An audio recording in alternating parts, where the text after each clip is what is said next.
Welcome to Life Stories. What would you do if your own family tried to push you out of your home after your father's passing, only to realize that the house was never theirs to claim? Today's story is about betrayal, resilience, and an unexpected twist that left a greedy stepmother and her children stunned. Stay with us as we dive into a heartfelt journey of love, loss, and justice. Don't forget to like, share, and subscribe to Life Stories to hear more incredible real-life experiences. Now, let's begin today's story. I was sitting in my dorm room at NYU, flipping through notes for my psychology midterm, when my phone buzzed beside me. I glanced at the screen, and a familiar warmth filled my chest. Dad. He usually called on Sundays, never on a Wednesday. I smiled, already imagining him checking in about my classes, probably asking if I was eating well or if I needed anything. Hey, Dad, I answered, balancing my phone between my ear and shoulder as I reached for my notebook. Emma, sweetie. I froze. His voice wasn't right. It was strained, weak, like he was trying too hard to sound normal. Dad? What's wrong? A pause. I need to have a serious conversation with you. Can you come home? My heart skipped a beat. My dad wasn't the type to be dramatic. So if he was saying this, something was really wrong. My fingers gripped the edge of my desk. I have midterms coming up, I said hesitantly, flipping through my mental calendar. I can come in 2 weeks. Is that okay? Another pause. Then, quietly, yes, that's fine. A long exhale. I love you, Emma. Something in his tone made my stomach twist. I had a feeling those next 2 weeks would be the longest of my life. And they were. I tried to study, tried to go about my days as if everything were normal. But my mind refused to stay on track. A gnawing unease followed me everywhere. I caught myself rereading the same sentences in textbooks, zoning out in lectures, and staring blankly at my laptop screen. What could be so urgent? My dad wasn't the kind of man who asked for things. He was strong, steady, someone who had always reassured me. Not the other way around. The train ride home to Chicago felt endless. My fingers tapped anxiously against my thigh as the familiar landscape blurred past the window. I hadn't been home in over a month. And though I'd been looking forward to seeing him, I was also terrified. I had no idea what I was walking into. When I stepped off the train and into the crisp autumn air, I took a deep breath and pulled my coat tighter around me. The sky was overcast, the wind biting against my cheeks. My family's house was only a short drive away, but I felt a sudden heaviness in my limbs, as if my body was trying to stall the inevitable. Linda, my stepmother, opened the door before I even had the chance to knock. She looked different. Her usual polished appearance was slightly undone, her blonde hair in a messy bun, dark circles under her eyes. She wasn't a particularly affectionate person. But before I could say anything, she pulled me into a quick, almost desperate hug. He's in his office, she murmured, stepping back, her voice quieter than usual. My stomach twisted tighter. I hurried down the hallway, my footsteps echoing against the wooden floor. The moment I saw my dad, my breath caught in my throat. He sat behind his massive oak desk, the same desk I used to sit under as a child, playing with my stuffed animals while he worked. But now, he looked smaller. His clothes hung loosely on his frame. His skin pale, almost gray. His smile was weak but still there as he beckoned me closer. Hey, sweetheart. I rushed to his side, wrapping my arms around him, trying not to show how shocked I was by how fragile he felt. Dad, what's going on? He gestured for me to sit, took a deep breath, and then, as gently as he could, shattered my world. The doctors found cancer, honey. His voice was steady, though his hands trembled slightly on the desk. It's advanced. They don't think I have much time left. The room blurred. I felt like I had been punched in the chest, like the air had been sucked out of me. I tried to speak, but my throat closed up. Margaret, sorry. Linda placed a hand on my shoulder. I hadn't even noticed her step into the room.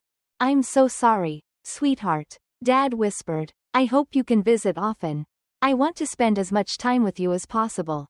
I swallowed hard, nodding quickly. Of course. Every weekend, I'll be here. And I was. That weekend We talked more than we had in years. He told stories about my childhood, how I had taken my first steps in the living room, how I had once tried to paint the cat purple, how my first word had been, cookie. He talked about my mom, too, which he rarely did. Your mother, he murmured, his eyes distant, was the most beautiful woman I had ever seen. The day she walked into that coffee shop, I spilled my drink all over myself just staring at her. He chuckled, but there was sadness behind it. She fought so hard. Emma, she fought until the very end. I was 9 when she died. And over time, my memories of her had blurred. But listening to my dad talk about her brought her back, her laugh. The way she used to tuck me into bed. The smell of her perfume. Every second with him felt precious. Like I was collecting fragments of him. Memories I would hold onto forever. But even in those moments of love, something felt off. Linda would slip out of the room quietly whenever Dad talked about Mom. At first, I thought she was just giving us space. But there was a stiffness in her posture. A flicker of something unreadable in her eyes. It was only the beginning. And I had no idea just how much things were about to change. At first, I thought Linda was just overwhelmed. Cancer had a way of draining everyone around it. Not just the person fighting it. She had been with my dad for over a decade, of course. This was hard for her too. I tried to be patient. To ignore the way she had stopped greeting me with a smile.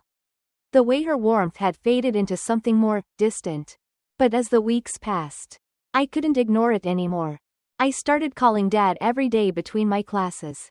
Just to check in. His voice grew weaker each time. But he always brightened up when I told him about school or my friends. No matter how tired he was, he still asked about my studies, my professors, what books I was reading. At first, Linda seemed supportive of my frequent visits. But then, something shifted. The welcoming hugs disappeared. Instead of warm greetings when I arrived on Friday nights, I got a curt nod. At dinner, she barely spoke. One night, I sat across from Dad at the dining table, picking at my food while Linda silently pushed her mashed potatoes around her plate. How are your classes going, sweetheart? Dad asked, trying to break the thick silence hanging over us. Good, I said, forcing a smile. I got an A on my psychology paper. That's wonderful. His face lit up, his voice stronger than it had been in days. Before I could respond, slam, Linda dropped her fork against her plate. The sound slicing through the air like a gunshot. Without a word, she pushed her chair back and stormed off to the kitchen. I stared after her, my chest tightening. Did I say something wrong? I asked, looking back at Dad. He sighed, rubbing his temple. She's just tired, Emma. It's been a long few months. I nodded, pretending to understand, but deep down, I knew this was something else. It only got worse. Dad started chemotherapy in October, and the hospital stays became longer. More frequent. During those weeks, the house felt like a war zone. Linda stopped acknowledging my presence altogether. She wouldn't even look at me. The sound of slamming doors followed me everywhere, the kitchen, her bedroom, the bathroom. Slam, slam, slam. One Friday evening, after spending the whole afternoon with Dad at the hospital, I came home exhausted and starving. But when I walked into the kitchen, it was dark. No dinner on the stove. No plates on the table. Linda was sitting in the living room, scrolling through her phone. What's for dinner? I asked, trying to keep my voice even. She looked up, her face blank. I didn't make anything. I wasn't counting on having to feed you. The words hit me like a slap. What do you mean? I'm here every weekend now. Exactly. She put her phone down, folding her arms. If you want to eat, cook for yourself. I stared at her, my chest tightening. What's going on, Linda? Why are you acting like this? She scoffed, shaking her head. Nothing's going on, but her voice was dripping with sarcasm. My father has cancer, I said, my voice trembling. He's sick. Of course I'm coming home to see him. She muttered something under her breath and turned back to her phone. Dismissing me completely, I stood there for a moment. Then walked upstairs without eating. Lying in bed that night, listening to another door slam somewhere in the house. I thought about telling Dad. I thought about unloading everything, the the cold stares, the silence, the hostility. But then I imagined the exhaustion in his eyes, the weight of everything he was already carrying. I couldn't put this on him. Not now. A month into Dad's chemotherapy. His doctors finally had some hopeful news. His body was responding to the treatment. The cancer wasn't gone, but for the first time since his diagnosis, there was a sliver of hope. I clung to that hope like a lifeline. The moment I heard the news, I booked my usual weekend train ticket home. I wanted to see him, to celebrate even the smallest victory. But when I arrived that Friday afternoon, something felt off. There were extra cars parked in the driveway. Not just any cars, familiar ones. My stomach clenched as I recognized the sleek black Nissan parked near the curb. Mark's car. If Mark was here, that meant Ashley probably was too. I hadn't seen my step-siblings in over a year, and that was just fine by me. Ashley, being a year older than me, had always acted like she was better than everyone. And Mark, who was 6 years my senior, had never acknowledged me as anything more than an annoying kid. The front door was unlocked. I stepped inside, half expecting someone to greet me. But instead, I found Dad sitting in his favorite armchair, looking tired but better than he had in weeks. The smile on his face when he saw me instantly eased some of my tension. "There's my girl," he said, reaching for a hug. I hugged him tightly. "How are you feeling, Dad?" "Better," he said, though his voice was still hoarse. "Glad to have everyone here." I was about to ask what he meant when Linda appeared in the doorway. Her usual tight-lipped smile firmly in place. Ashley and Mark followed closely behind her. I swallowed the irritation that bubbled up inside me and forced a polite smile. "Hey, Ashley." "Hey, Mark." They nodded in acknowledgement, already turning back toward the kitchen. Their laughter floated through the air, light and easy, like they belonged here more than I did. I grabbed my bag and headed upstairs to my bedroom, except when I reached the door, I stopped cold. It was open, and inside, it wasn't my room anymore. My vintage movie posters were gone, replaced by Ashley's pretentious art prints. My purple bedspread, now a crisp white duvet with at least 50 decorative pillows. My bookshelf, my nightstand, even my closet, were filled with her things. I stormed back downstairs, my pulse pounding in my ears. "Linda, can I talk to you for a minute?" Privately. She followed me into the living room, feigning innocence. "Why is Ashley in my room?"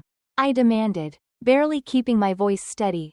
Linda sighed dramatically. "Oh, that. Well, since they're moving back in, it just made sense to give Ashley the bigger room. You're only here on weekends. After all." My hands clenched into fists. "That's my room. It's always been my room. There are 2 perfectly good guest rooms upstairs. Do you really want to upset your father over something so trivial?" she said sweetly. Her voice as smooth as poison. "He's finally feeling better. Do you want to stress him out over a bedroom?" I glanced toward Dad, still smiling, oblivious to the conversation happening just a few feet away. My shoulders slumped. I hated how easily she won. "Fine," I muttered. "Which guest room can I use?" "The small one at the end of the hall," Linda said, her smile widening. "Ashley's things are in the other one." I bit my tongue, turned on my heel, and went upstairs to my new, tiny room. And just like that, I felt like a guest in my own home. The day they left was one of the most satisfying moments of my life. Linda, Ashley, and Mark packed their things with the same entitlement they had always carried. Slamming doors, muttering insults under their breath, and shooting me venomous looks. But I didn't care. I stood by the front door, watching as they loaded up their cars. "You'll regret this," Linda hissed as she passed me, her hands clutching the last of her bags. "You're just like your mother. Selfish and entitled." I smiled, a slow, knowing smile. "Thank you. That's the nicest thing you've ever said to me." As soon as their cars disappeared down the street, I called a locksmith. Within the hour, every lock in the house was changed. This house was finally mine again. But standing in the middle of the wreckage they had left behind, I realized I didn't feel sad. Not anymore. The house was lighter now, free from the weight of people who had never truly belonged here. I called Aunt Susan, my mother's sister, and told her everything. The vultures are gone. I said. Thank God. She replied. What's your plan now? I took a deep breath.